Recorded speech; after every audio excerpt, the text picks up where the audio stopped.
నమస్తే. రాష్ట్రం మొత్తం ఒక పెద్ద విచారణ అయితే మొదలవుతుంది. హరీష్ రావు, మాజీ మంత్రి హరీష్ రావు క్షుద్ర పూజలు చేయిస్తున్నాడని చెప్పి అటు కాంగ్రెస్ నుంచి సామా రామ్మోహన్ రెడ్డి, అలాగే అద్దంకి దయాకర్ ఒక పూర్తి ఆరోపణ అయితే చేయడం చూస్తూనే ఉన్నాం. అలాగే ఈరోజు చెనగాని దయాకర్ OUPS లో కూడా కంప్లైంట్ చేయడం జరిగింది. హరీష్ రావు క్షుద్ర పూజలు చేస్తున్నారు, దానిపైన పూర్తి విచారణ జరగాలని చెప్పి కూడా కంప్లైంట్ ఇవ్వడం జరిగింది. అయితే ఇదే అంశంపై మనతో మాట్లాడడానికి బీఆర్ఎస్ సీనియర్ నాయకులు రాజారాం యాదవ్ ఉన్నారు. మాట్లాడే ప్రయత్నం చేద్దాం. అన్న నమస్తే.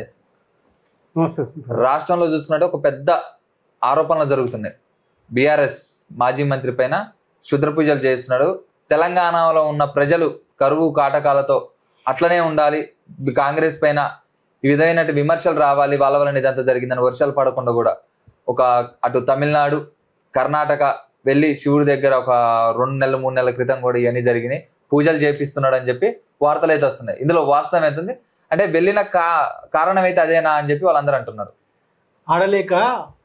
ఆడలేక మధ్యలో ఓడింది.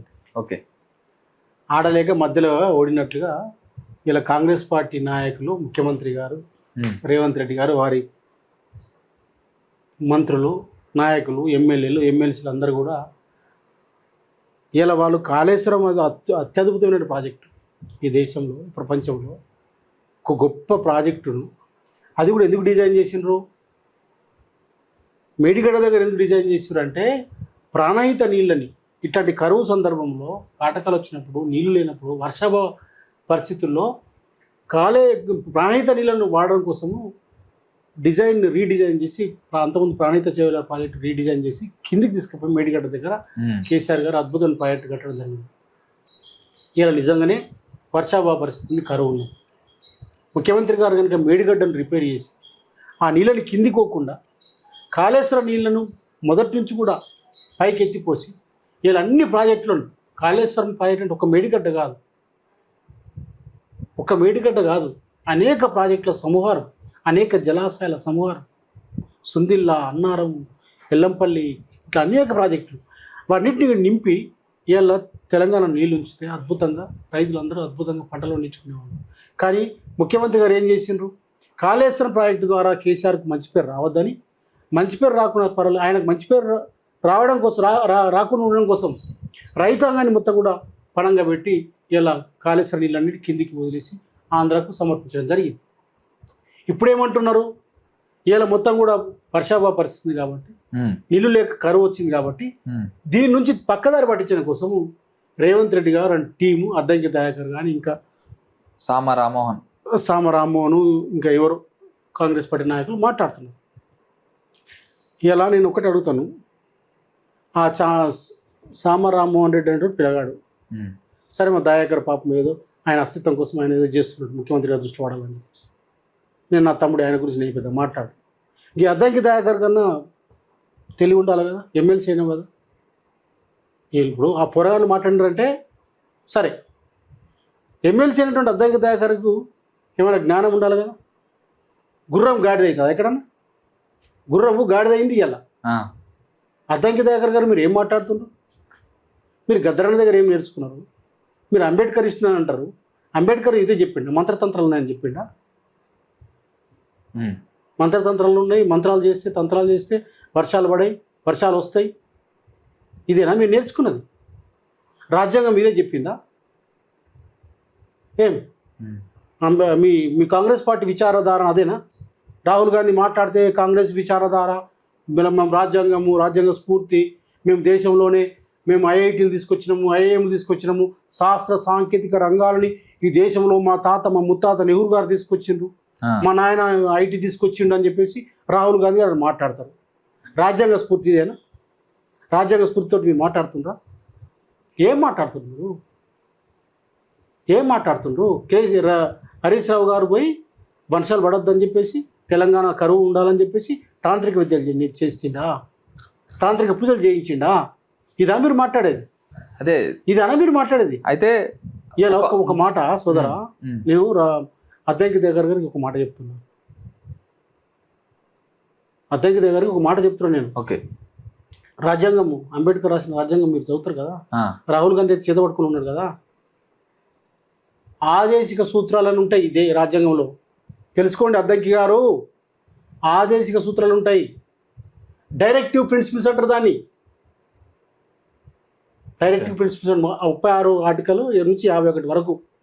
51 ఆర్టికల్ 51 ఆర్టికల్ ఏలో ఆదేశిక సూత్రంలో భాగంగా 51 ఆర్టికల్ ఏలో ఏం చెప్పారంటే దేశంలోని సమాజంలో ప్రజల్లో మూఢ విశ్వాసాల్ని తొలగించాలి, శాస్త్రీయ దృక్పథాన్ని పెంపొందించాలని ఆర్టికల్ 15A క్లాజ్ ఏలో రాజ్యాంగంలో స్పష్టంగా పొందుపరిచిండ్రు. ఈ కాంగ్రెస్ సన్నాసులకు ఇంకొక మాట చెప్తున్నాను నేను. రాజ్యాంగం రాహుల్ గాంధీ అని మాట్లాడతారు కదా మీరు రాహుల్ గాంధీ రాజ్యాంగం పట్టుకొని మాట్లాడతారు కదా, మీరేమో నరేంద్ర మోడీ చెప్పినట్టు మీరు మాట్లాడుతున్నారు. ఇక్కడ బీజేపీ సిద్ధాంతాన్ని ఇక్కడ మాట్లాడుతున్నారు మీరు. బీజేపీ వాళ్ళు ఏమంటారు? తాంత్రిక విద్యని జ్యోతిష్యాన్ని పాఠ్యాంశాల్లో చేర్చాలి, యూనివర్సిటీలో చేర్చాలని ఆ బెనారస్ యూనివర్సిటీలో చేర్చిండ్రు. ఓకే, మీరు అదే చేస్తారా?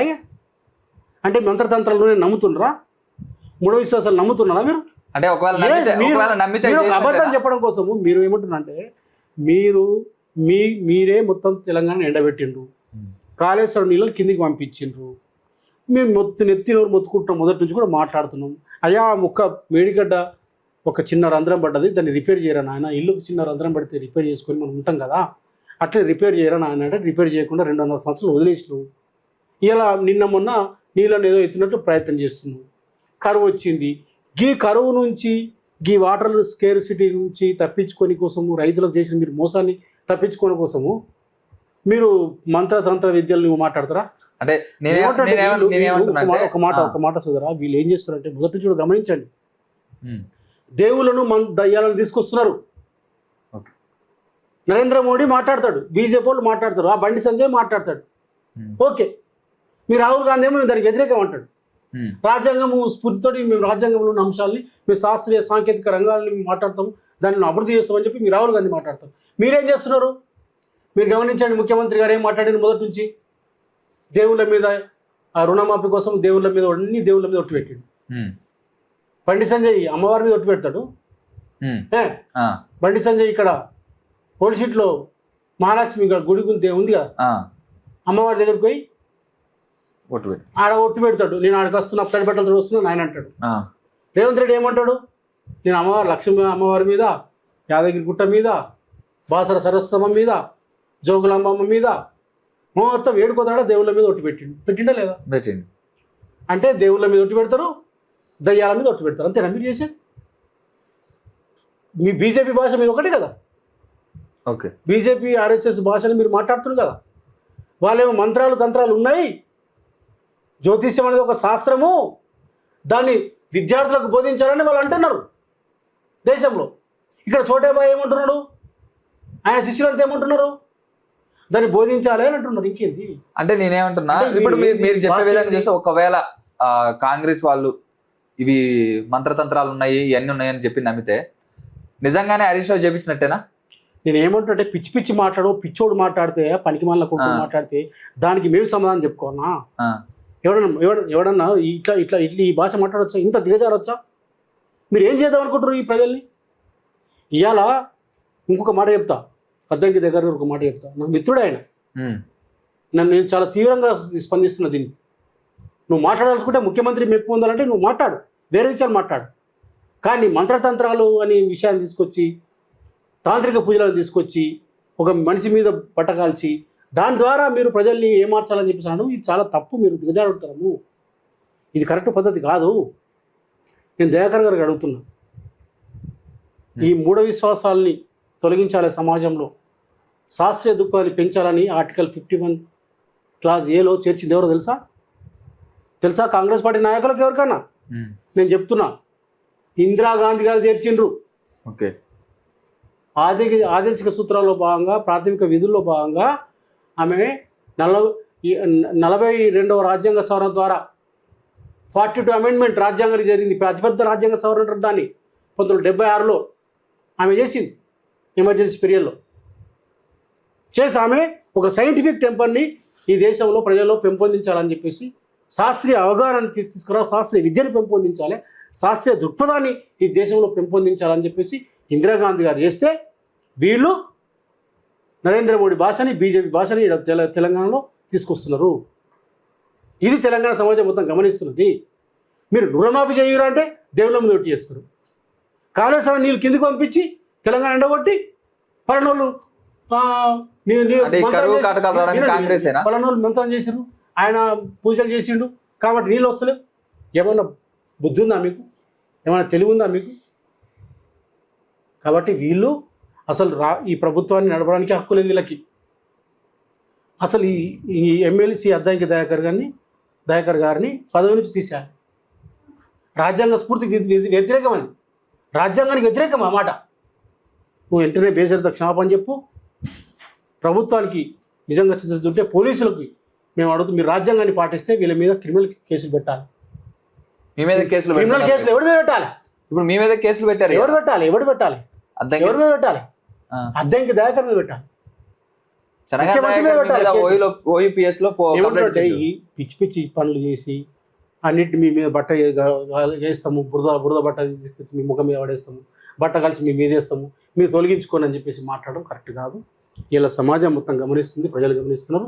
నేను ఒకటే చెప్తా ఉన్నాను, వీళ్ళు బీజేపీ మాటలు మాట్లాడుతున్నారు. బండి సంజయ్ మాట, రేవంత్ రెడ్డి మాట ఒక్కటే, రఘునందన్ మాట, అద్దంకి దయాకర్ మాట ఒక్కటే, ఆర్ఎస్ఎస్లో మాట, అద్దంకి దయాకర్ మాట ఒక్కటే. ఆయన ఎట్లా మాట్లాడుతున్నారండి? ఏం నేర్చుకున్నారు మీరు? ఇదా మీరు రాజ్యాంగ స్ఫూర్తి? కాబట్టి ఒక సైంటిఫిక్ టైం ఇవ్వాలి. నేను ఒకటి అడుగుతా, వందల వేల సంవత్సరాల నుంచి ఈ దేశంలో ప్రజలు నిరక్షరాస్యులు ఉన్నారు, అజ్ఞానులు ఉన్నారు, సైంటిఫిక్ టెంపర్ లేకుండా ఉన్నారు, మూఢ విశ్వాసాలతోటి మొత్తం అగమ్యగోచరంగా బతికిండు. రోగాలు వస్తే హాస్పిటల్కి రాకుండా సొంత వైద్యం చేసి మంత్రాలు వస్తుందని చెప్పి మంత్రగాలం పేరు మీద చంపేసి ఇలా ఒక మూఢ విశ్వాసాలతో బతికినటువంటి సమాజం ఇలా స్వతంత్రం వచ్చిన తర్వాత బాబాసాహెబ్ అంబేద్కర్ రాజ్యాంగం తీసుకొచ్చి ఒక శాస్త్రీయ దృక్పథంతో ఈ దేశాన్ని నడిపిస్తుంటే మీరు ఎటు తీసుకోవాలనుకుంటున్నారు? ఈ ప్రజల్ని ముందే ఈ ప్రజలకి చైతన్యం లేదు. ఇప్పటికీ మూఢ విశ్వాసాలతో ఉన్నారు వాళ్ళంతా కూడా. చదువులేనటువంటి సమాజం ఇంకెంతో ఉంది ఇక్కడ ఉన్నా కానీ ఆ మూఢ విశ్వాసాలు ప్రచారం చేస్తున్నారు. దాని నుంచి సమాజాన్ని చేయాల్సిన మనము ఇలా మీ చిన్న రాజకీయం కోసం, మీ చిన్న పదవి కోసం ఇలా మీరు చేసే పనిని చేయకుండా ఆడలేక మధ్యలో ఓడినట్లుగా మీరు సరిగా చేయడం చేతగాక, నీళ్ళు ఇవ్వడం చేతగాక, ఉన్న నీళ్ళని తీసుకొచ్చి ఇవ్వడం చేతగాక, మీరు ఒక పిచ్చితనంతో మీరు ఒక ముండిగా ఇలా తెలంగాణ ఎండినా పర్వాలేదు, కేసీఆర్కి మంచి పేరు రావద్దని చెప్పేసి రైతాంగాన్ని కూడా అంతా కూడా ఎండగొట్టే పరిస్థితి. ఏం మాట్లాడుతున్నారు మీరు? ఉద్యోగాలు ఇవ్వమంటే నిరుద్యోగుల్ని ఎండిని తాగమంటారా? ఇలా ఇంజనీరింగ్ పిల్లల్ని చదువుకున్న స్టూడెంట్స్ని క్రిమినల్ వేస్టేజ్ అంటారా మీరు? ఏమడిగింది వాళ్ళు? అంటే ఇప్పుడు ఒక స్టూడెంట్ కనుక ఒక పేపర్ ఇస్తే వాళ్ళు నింపేంత స్థితిలో కూడా లేరంటే పిల్లలు రీఎంబర్స్మెంట్ అడిగిండ్రు. ముఖ్యమంత్రి గారు బాధ ఎందుకు? క్రిమినల్ వేస్ట్ అని ఎందుకన్నారు? పిల్లలు స్టూడెంట్స్కు రీఎంబర్స్మెంట్ రావాలి. ఆ రీఎంబర్స్మెంట్ ఇవ్వమని కాలేజీ యాజమాన్యాలు పిల్లలు అడుగుతున్నారు. రీఎంబర్స్మెంట్ ఇవ్వకపోవడం వల్ల కాలేజీలు మూతపడ్డాయి. విద్యార్థుల పట్టా వచ్చిన తర్వాత ఆ పట్టాను వాళ్ళు పొందలేకపోతున్నారు. ఎందుకంటే కాలేజీ మేనేజ్మెంట్కి రీఎంబర్స్మెంట్ రాకపోవడం వల్ల వాడు అట్లే సర్టిఫికేట్ ఉంచుకుంటున్నాడు. సర్టిఫికేట్ రావట్లేదు, వీనికి ఇంజనీరింగ్ కంప్లీట్ అయ్యి డిగ్రీ కంప్లీట్ అయ్యి వీడు ఉద్యోగం చేస్తలేడు. కాబట్టి వాళ్ళు అడుగుతున్నారు. ఆయన రీఎంబర్స్మెంట్ ఇవ్వలేక పిల్లల్ని క్రిమినల్ వేస్ట్ అంటారు. నిరుద్యోగుల్ని ఉద్యోగాలు 2 లక్షల ఉద్యోగాలు ఇవ్వమని చెప్పేసి ఇస్తా అని చెప్పేసి ఆయనే అన్నాడు. అశోక్ నగర్కి వచ్చి ఆయనే చెప్పిండు. రాహుల్ గాంధీ వచ్చిండు, ప్రియాంక గాంధీ వచ్చింది, వీళ్ళందరూ వచ్చిండ్రు. కోదండ రామరెడ్డి వచ్చిండు, అశోక్ నగర్లో ఛాయలు తాగిండు, మాటలు చెప్పిండు. సంవత్సరంలోనే 2 లక్షల ఉద్యోగాలు ఇస్తామన్నారు. ఉద్యోగాలు ఎవరైనా అంటే ఆ కేసీఆర్ ఇచ్చినటువంటి ఉద్యోగాల్ని ఆ నోటిఫికేషన్ ఇస్తే ఎగ్జామ్ నిర్వహిస్తే వాటిని ఇచ్చి మంది కుట్టిన పిల్లల్ని మా కుట్టినట్టు చెప్పి దాన్ని మొత్తం ఆ నియామక పత్రాలను ఇచ్చి పండగ వేసుకొని నేనే ఇచ్చానని చెప్పుకొని మళ్ళీ ఈరాన్ ఆయన అంటే మొన్న పోలీసు నోటిఫికేషన్ ఈరాన్ ఆయన అంటే అలా 7,000 ఇచ్చి 20,000 ఉద్యోగాలు ఖాళీ ఉంటే ఇలా మొత్తం కూడా ఉద్యోగాలని ఖాళీ ఉంటే సంవత్సర కాలంలో నువ్వు ఇచ్చిన ఉద్యోగాలు లేవు. ఇలా నువ్వు మాట్లాడుతావు ఉద్యోగాలు ఇవ్వండి ఎండిని తాగమంటావు. ఉద్యోగాలు అడిగితే ఎండిని తాగమంటావా? రైతులు యూరియా అడిగితే మీరు యూరియా ఇవ్వని మీరు రక్తం చల్లి పంట పండిమంటారా? ఇవన్నీ చేస్తూ ఇవాళ దాన్ని పక్కదారి పట్టించడం కోసం మీరు ఏం చేయలేక, రైతులకు ఏం చేయలేక, కార్మికులకు ఏం చేయలేక, నిరుద్యోగులకు ఏం చేయలేక రియల్ ఎస్టేట్ రంగం అంతా పడిపోయింది, రాష్ట్ర ఆర్థిక వ్యవస్థ మొత్తం నాశనం అయిపోయింది. మీరు ఏం చేయలేక పలానోళ్ళు ఏదో ఒకటి మాట్లాడితే ఏం పోయింది, పలానా దగ్గర పూజలు చేసిండ్రు. ఏంది ఎలాంటి పూజలు చేయని హరీష్ రావు తమిళనాడు తిరుచారపల్లి ఎందుకు పోయిండు, కర్ణాటక శివమొగ్గ ఎందుకు పోవాల్సి వచ్చింది అంటే ఇవన్నీ పోయిండు కాబట్టి ఖచ్చితంగా చిత్ర పూజలు చేయించిండు. ఎన్నడూ పూజ చేయనటువంటి గతంలో పూజ చేయనటువంటి అద్దంకి దయాకర్ ఎన్ని గుళ్ళో తిరుగుతున్నాడు? రేవంత్ రెడ్డి గుళ్ళో తిరుగుతలేడా? మహేష్ కుమార్ గౌడ్ గుళ్ళో తిరుగుతలేడా? వాళ్ళ మంత్రులు తిరగట్లేదా? పర్సనల్ బిలీఫ్ అండి. ఒక్కొక్కరు ఒక దేవుని మొక్కుతారు, ఒకరు శివుని మొక్కుతారు, వాళ్ళు రాముని మొక్కుతారు, వాళ్ళు కృష్ణుని మొక్కుతారు, వాళ్ళు వెంకటస్వామిని మొక్కుతారు, వాళ్ళు మా మల్లన్నను మొక్కుతారు, వాళ్ళు బీరప్పని మొక్కుతారు, పోషమ్మని మొక్కుతారు, మైసాన్ని మొక్కుతారు. ఇలా 3 దేవతలు ఉన్నారు ఈ దేశంలో. ఇంకా అవి కాకుండా ఇంకా వేరే మతాలు ఉన్నాయి, వాళ్ళకు దేవుళ్ళు ఉన్నారు. అంటే పర్సనల్ బిలీఫ్స్ వాళ్ళు పూజలు చేసుకుంటే ఇలా అది చేసి ఇది చేసి ఏదైనా పుర్ర ఉండి మాట్లాడుతుందా? ప్రజలు అన్నీ గమనిస్తున్నారు. ఇవన్నీ నడవయి. మీరేనా చేయాలని కూడా ప్రజలకు చేయండి. మీరు ప్రజలకు చేయండి. నేను ఒకటే డిమాండ్ చేస్తూ ఉన్నాను. ఇవాళ ఈ సైంటిఫిక్ టెంపర్ని పెంపొందించాల్సిన కాంగ్రెస్ పార్టీ ఇవాళ హామీలు నెరవేర్చమంటే నేను ఆ దేవుల మీద ముక్తా, ఈ దేవుల మీద ఓటేస్తా అని చెప్పేసి ముఖ్యమంత్రి గారు మాట్లాడడం, ఇవాళ వారు ఎమ్మెల్సీ మిగతా నాయకులు అద్దంకి దయాకర్ గారు మిగతా నాయకులు మంత్రాలు తంత్రాలు చేస్తారని చెప్పేసి మాట్లాడడం ఇది కరెక్ట్ కాదు. మీరు సమస్యల పరిష్కారం కోసం ప్రయత్నం చేయండి. అట్లా కాకుండా మీరు ఈ రకంగా చేయడం అనేది ఇది కరెక్ట్ కాదు. ప్రజలు అన్ని గమనిస్తున్నారు. నేను ఏమేమి డిమాండ్ చేస్తున్నా అంటే ఇవాళ ఎమ్మెల్సీ పదవిలో ఉండడానికి అద్దంకి దయాకర్ అర్హుడు కాదు, వెంటనే తీసేయాలి. వీళ్ళ మీద కేసులు పెట్టి జైల్లో పెట్టాలి. వీళ్ళని ఈ రకంగా మూఢ విశ్వాసాల్ని సమాజంలో ప్రచారం చేసే వాళ్ళని ఇలా నేను చెప్తున్నాను. సైంటిఫిక్ టెంపర్ని, శాస్త్రీయ దృక్పథాన్ని ఇలా ప్రచారం చేసే కమ్యూనిస్టులు మాట్లాడాలి దీని మీద. సిపిఐ కానీ, సిపిఎం కానీ, మిగతా పార్టీలు కానీ, కాంగ్రెస్ పార్టీకి సపోర్ట్ చేస్తున్నటువంటి పార్టీలు కానీ, కోదండరామ్ లాంటి మేధావులు కానీ, నాగేశ్వరరావు లాంటి మేధావులు కానీ, వీళ్ళంతా కూడా ఐలయ్య లాంటి మేధావులు కానీ అంతా రావాలి, సమాజానికి రావాలి, బయటకు వచ్చి చెప్పాలి. ఆయనేమో ఒక్కడే మేధావి మా మామ అని ఆయన అంటున్నాడు, జైపాల్ రెడ్డి కేకే అంటున్నాడు. వీళ్ళందరూ నిర్మాణ సపోర్ట్ చేశారు కదా. అనేక మంది ప్రొఫెసర్ తిరుమలి, మురళీమోహన్ మనోహర్, ఆయన పేరు ఐఏఎస్, ఆయన పేరు ఆకునూరి మురళి, పిఎల్ విశ్వేశ్వరరావు, వీళ్ళంతా ఇప్పుడు కాంగ్రెస్ పార్టీలో మెంబర్లు ఇక్కడ పదవులలో కూడా ఉన్నారు. వాళ్ళంతా గతంలో ఆయన కూడా ఉండే ఆకునూరి మురళి. వీళ్ళందరూ మాట్లాడాలి. ఇలా ఈ రాష్ట్రంలో ఏం జరుగుతున్నది, దేవుళ్ళ మీద పొట్లేసుడు ఏంది, దయ్యాలు ఉన్నాయని దయ్యాలను తీసుకొస్తారు, భూతాలను తీసుకొస్తారు అని చెప్పేసి మాట్లాడేమేంది? ఇది ఏ భాష? ఇది కరెక్ట్ కాదు. ఒక రాజ్యాంగబద్ధంగా ప్రభుత్వంలో ఉన్నటువంటి వాళ్ళు, ముఖ్యమంత్రులు కానీ, మంత్రులు కానీ, ఎమ్మెల్యేలు కానీ, ఎమ్మెల్సీలు కానీ, చదువుకున్నటువంటి వాళ్ళు కానీ ఇట్లాంటి భాష కరెక్ట్ కాదు. నిన్న సోదరుడు చెన్నగాని దయాకర్ కూడా అడుగుతున్నాను. ఆయన కూడా లెఫ్ట్ ఆర్గనైజేషన్లో పనిచేస్తున్న సోదరుడు, మీరు ఇట్లాంటి పోకండి. ఇది మంచి పద్ధతి కాదు, మీకు ఇది మంచి చేయదు. పోలీస్ స్టేషన్లో కంప్లైంట్ ఇచ్చిండు. అదే చెప్తున్నాను, అది కరెక్ట్ కాదని చెప్తున్నాను. కంప్లైంట్ చేయడం కరెక్ట్ కాదా? అట్లా మాట్లాడమే కరెక్ట్ కాదు. నువ్వు నీళ్ళు చేతనైతే ఇవ్వకపోతే ఎందుకు ఇచ్చలేవు చెప్పు. ఉద్యోగాలు చేతనైతే ఎందుకు ఇచ్చలేనో చెప్పు. యూరియా ఇవ్వకపోతే ఎందుకు ఇచ్చలేనో చెప్పు. నువ్వు రుణమాఫీ ఎందుకు చేయలేవో చెప్పు. కానీ నేను ఆ దేవుడి మీదొట్టు, ఈ దయ్యం మీదొట్టు, ఇవన్నీ కూడా కరెక్ట్ కాదు. ఇది రాజ్యాంగ వ్యతిరేకం. కేటీఆర్కి మస్తిమితం కోల్పోయింది అని చెప్పి అంటున్నారు కాంగ్రెస్. ఇక నేను అన్ని పిచ్చి పిచ్చి సంబంధాలు చెప్పలేను. Thank you.